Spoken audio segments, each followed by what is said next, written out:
left and I moved in with my uncle, I continued to work in the fields and do different things. But again, I knew that the military for me, being that my father was a World War II veteran, being that I grew up in the shadow of World War II and seeing the movies on TV and everything, I said, man, and the fact that if you joined the military, when you got out, you could go to school. They gave you the GI Bill, you had medical, all these things, because of I heard about it from my father and from his friends. I thought, well, maybe that's something I could do. They'll train you how to do different things. I didn't know it was just kill. I mean, because Marines, that's what they train you how to do. They train me how to use mortars and machine guns, rockets, flamethrowers, all these things. But I was expecting an education. It was in a different way, but that's what I was looking at. And I went back to school. I played junior varsity football. I went out for the team, and then I dropped out. And then when the senior came, after the season was over, I went back to Edison High School.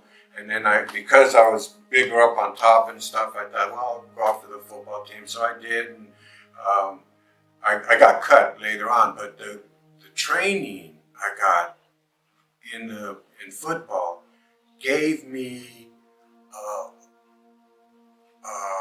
an advantage when it came to going to the boot camp. During that period of time one day, that's when the Air Force recruiter came to the school and told us, you know what? Vietnam is just jumping off. This is 1966. And he said, hey, you don't want to go Army. You don't want to go Navy. You especially don't want to go Marines. He said, go Air Force. Think about the Air Force. He said, the Air Force, they have nicer duty stations. They have nice uniforms. They have better pay. You get to see the world not like the other ones. And they got cuter girls.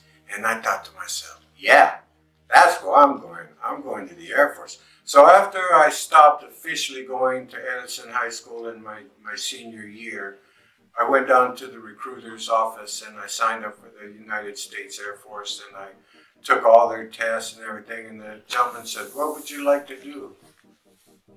I said, I've always been good with animals. I would like to work with dogs. He said, you know what, we have what they call military police dog handlers. He said, how would you like to? I said, that sounds great.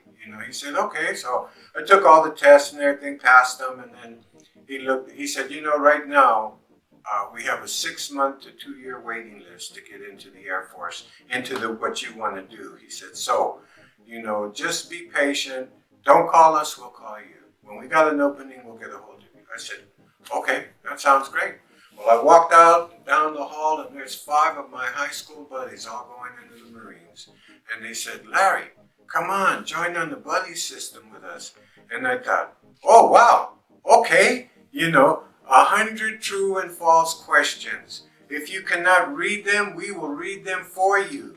If you do not know the answer, ask us. We will help you. If you cannot sign your name, make an X, and we will co-sign for you. I thought, wow, this is great. These guys are really, really nice, So then they found out I was 17, and they said, you're going to need your father's signature to do this. And so they gave me the paperwork, and I said, okay. And I went, and that's when I asked my father, hey, Dad, I wasn't living at home. I was living on my own at the time, because I had been working in the fields and making my own money. And my father and I had got into it years prior to that, and he threw me out. He said, if I called him a wino. I said, you're nothing but a drunk and a wino.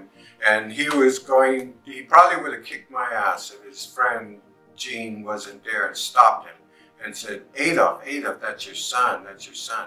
My father turned around and looked at me and said, if you're old enough to talk to me like that, you're old enough to get out of my house. I said, okay. I left his house, I was terrified. I said, where am I going to go? What am I going to do? Well, my girlfriend's boyfriend allowed me to stay with him. His name was Mike Kahn. And so I stayed with Mike, and that's when I worked in the fields, and I paid Mike so much, for staying there. I think it was $20 a month or something like that. It wasn't very much. And then bought my own food and did my own thing, and till it was time to go into the Marines. One day the day was here, time to go into the Marines. And I remember there's a gentleman who dedicated his life to working with veterans. His name is Tino Adami. He became the commander of the American Legion and then became the state commander.